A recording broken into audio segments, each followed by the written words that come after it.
Hello everyone, in today's video, I'll show you how to connect your Chase card to Cash App. To get started, open the Cash App on your device. The first step is to make sure your Chase bank account is linked to Cash App. If you haven't done this yet, tap on your profile icon in the top right corner of the screen to open your account settings. Scroll down until you see the option labeled Linked Banks or Add Bank. If you have a Chase debit card, you can select the Link Debit Card option and then enter your card details when prompted. If you don't have a Chase debit card and prefer to link directly to your bank, choose the No Card option instead. This will display a list of supported banks. Scroll through the list or use the search bar to find Chase Bank, then tap Continue. You'll be prompted to log in using your Chase online banking credentials. Enter your username and password, follow the instructions, and your Chase account will be successfully linked.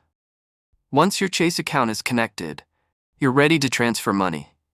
Go back to the main screen of Cash App and tap on the bank icon in the bottom left corner to open your balance page. From here, tap on your available balance and you'll see a few different options.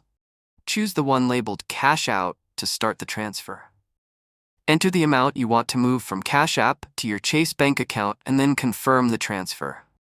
Depending on the option you select, the money will either be deposited instantly with a small fee, or you can choose the standard method, which usually takes 1 to 3 business days. And that's it. That's how you transfer money from Cash App to your Chase account quickly and easily.